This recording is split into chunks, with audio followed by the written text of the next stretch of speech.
Hi, and welcome to my breakdown of the Boba Yellow deck, showcasing its very powerful business plan. And this deck, it means business. Uh, the deck looks a lot like some of the lists you've seen or laying around. There was a event, I think, a couple weeks before Gencon in Baltimore. Guy played a relatively similar list to pretty good success and kind of shook up how we were reviewing the Boba deck. We were playing a little bit more of a mid-range version then, and moved on, cut all the silly cards, and just leaned into the most powerful things that this deck can be doing. You can see that there's a full set of Tauros, full set of Forloms, full set of Zuckuses, and it's really leaning in on that make them dead plan. One of the weird things about the deck is there's a little bit more of a lean towards Toro than Boba Fett. Only two Boba Fetts in the list. Found that it isn't as impactful. You're never really attacking units with this deck. You're mostly just pushing damage on their face. The three Hot Shot Blasters, three Surprise Strikes really help accentuate that plan. Some goofy, silly one-ofs in the deck. Sideboard is mostly a meme, but that's kind of how all sideboards in this game are. But really, this is, I think, a really great spot to start playing your Boba Yellow lists. Here we've got, as this new set's come out, they've been very clear with their bounty hunter theme, and we took that message pretty clearly with maxing out on the most important and impactful bounty hunters in the set. I don't really know why you wouldn't play these cards if you're trying to play Boba Yellow in a way that's not doing this. It's not particularly helpful. Our game plan generally is you want to put a small unit on the board, like your Greedos, gunships, and droids, and Crafty Smuggler is another great start. This units with a lot more power or are stickier in the case of Crafty Smuggler allow you to push even more damage on your opponent's bases. And if you think Sabine's an aggro deck, this is an aggro deck that really kind of shifts the paradigm a little bit and lets you play with a lot more actually good cards in your deck that don't rely on, having to ECL them out. You're in a fair, honest, 30 health base strategy. Once you've got your small units deployed, you look to try and take advantage of Toro, Forlom, some of those more robust units. A lot of the time when you're playing a Forlom against a deck that's not Sabine, it's just a 4/4/4. It's kind of a Grimoire Guards, which is notably absent from our deck list. Doesn't It was power crept. Can you believe it? A set 1 4/4/4 isn't as playable as it was in the previous environment with half the cards. These things really allow us to play a more dynamic game plan that we can attack units when we have to, but most of the time you're focusing on racing your opponents and pressing damage in ways that are difficult for your opponent to interact with. You get to play a lot of really strong double yellow cards. Your Bouncers and Cunnings are two of the all-stars in the deck. Getting to play No Good to Me Dead, which is, I think, one of the best interactive cards in the game. It's outside of Cunning, but it just that card's something else. Does way too much. But No Good lets you not have to actually worry about killing something or bouncing it. It makes their guy take 2 turns off in some pretty critical situations in that mid to late game. So those alongside, our Waylays and the goofy shoot first in the deck, really, they let you disrupt what your opponent is doing once you have pressure in play, and really let you clear the way to end the game quickly on your Boba flip turn, getting to cast several spells, and then following it up with our big meat units like Fett's Fire Spray and Zuckuss that just, they end the game. If not the turn that you play them, it's the turn after. Or if you play a Zuckuss and get to ambush their leader, the game's basically already over. That really draws attention to why they should be killing your Forlom a lot of the time. But the plan is pretty simple. You're playing guys, making sure that they don't, get to push you out of the game, and taking over with your cards that are backbreaking, such as Bouncer, Cunning, and then the game's quickly over after that a lot of the time. A few of the matchups that we planned for that would be particularly popular playing at Gen Con were the Sabines, your blue-green controls, and your Boba Mirrors. Setting aside Sabine and blue-green right now, the Boba Mirror was one of the things we had in mind a lot, and our main deck is kind of built to play the mirrors. a lot of the time in these Boba mirrors, people are wasting time by playing cards like Bodhi Rook and Bazine and Boba's Armor. Those cards may be good in other matchups. I don't see it in a lot of them, but people put them in their decks, and it's something that you have to think about. So our deck is built to be leaner, faster, and not really care about those kinds of things. The blue-green control decks are one of the spookier matchups. We've dedicated 7 sideboard slots for them. You really have to keep in mind that they can Super Laser Blast you. They have profitable exchanges with a lot of your units. Making opening is kind of a nightmare for this deck. It takes out stuff like Lurking Tie, which you need to bring in. It applies so much pressure. 7 Fleet Defenders and Crafty Smugglers. It lines up pretty well for them, but if you're able to deploy a couple units in some turns, you can take advantage of your pressure and end the game with your sideboard cards like Bodhi Rook and Lurking Tie.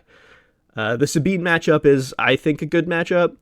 A lot of it comes down to knowing when to apply pressure and when to disrupt what their strategy is. Their flip turn always is their key turn, whether they flip Sabine and put a Dark Saber on it, or they get to deploy a K2SO on that turn. Some of those are better for us. Some of them are not very good, but you have enough tools between the smugglers trading early and pushing damage, and your cartel spacers tapping their guys, your no goods tapping their leader. That is why we value the syndicate lackeys there, is because, you know, they get to not kill you with their Sabine flip, and you get to trade with it pretty quickly, claiming initiative, and the rest kind of writes itself.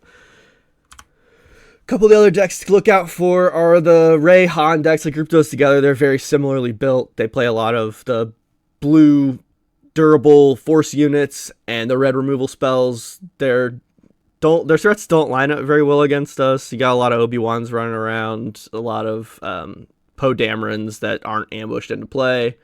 You kind of just bounce those things or ignore them, and the game's pretty quickly over. You definitely can lose games to Redemption. That thing is a pretty solid roadblock at taking out your Fet's Fire Sprays, healing them to get them back in the game.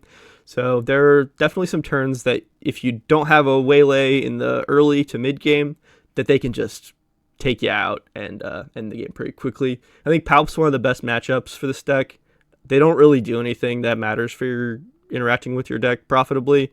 If they're ramping on the third turn or the second turn of the game, on their 3 resource turn, you're able to take advantage of their lack of dealing with the board pretty well, and their turns where they get to play the Royal Guard, you do have Waylay in your deck, so hopefully you're able to leverage that with Waylaying and then untapping, playing a Greedo, or Waylaying on the 4 resource turn and getting able to push some damage. Yellow Han, this deck is a new thing that's been cropping up lately. I think it's a good deck. It was definitely one of the scariest things I had played against at Gencon. The games are so tight. You have to remember your role in this matchup, which is you are the beatdown. If you're trading with units there, you're not going to win. It kind of feeds into their plan. They're a far more disruptively built deck than you. They have a lot of discard spells in their main deck.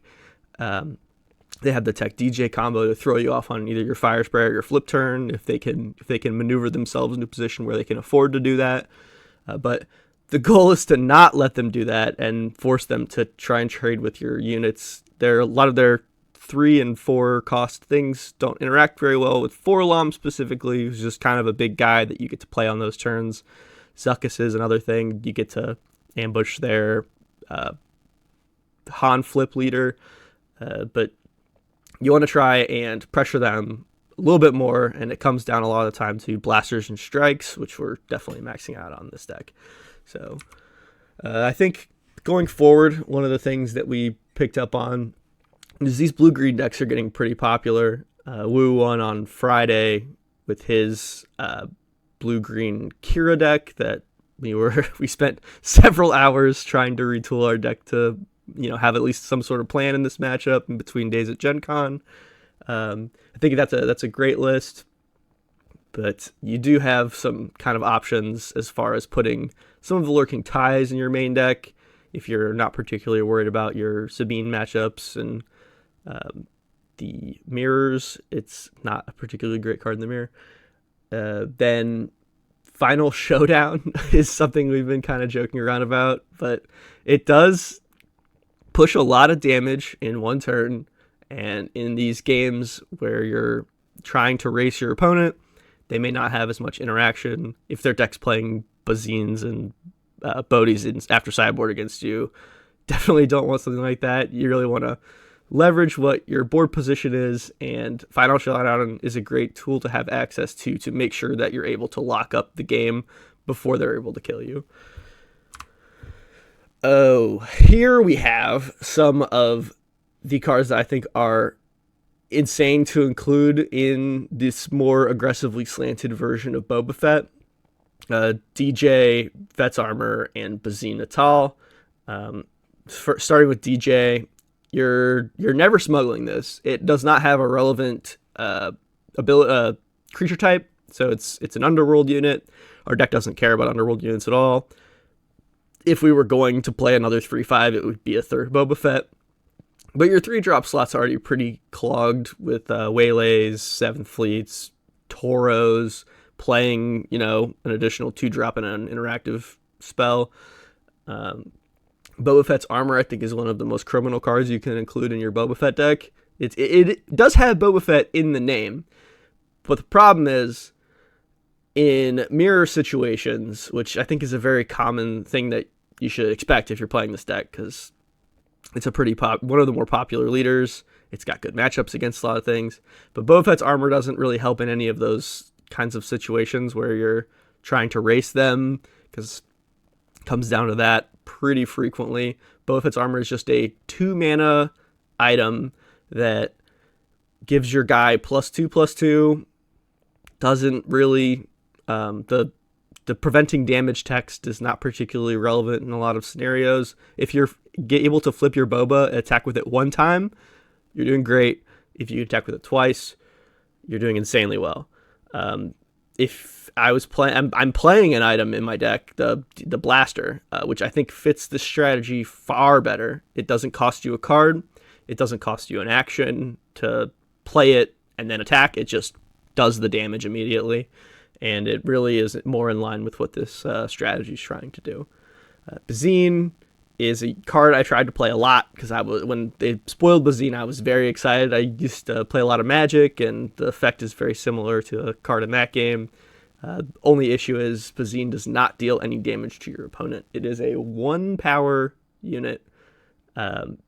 You can put blasters on it. That's not what you're particularly interested in doing. It pushes no damage, applies no pressure. Most of the cards in your opponent's hand won't be they'll be, if you look, it's some units there. You may be able to disrupt how their turn's going to play out, but you're already disrupting how your turn is supposed to play out by committing those units with large attacks onto the board. Even against the control decks, it's a matter of which one of their removal spells are you going to take. Most of the time, any removal spell they play is going to be an issue. If you're worried about Super Laser Blasts and Vigilances, that's what the Bodies in the sideboard are for. But the Smuggle is far too much mana to spend on this kind of an effect in a lot of scenarios, and it just doesn't really fit with the deck's game plan. Well, thank you for listening to me talk about Boba Fett for a few minutes, and if you could, look at this video and like it or share it to your friends, it would be greatly appreciated. Thank you for watching.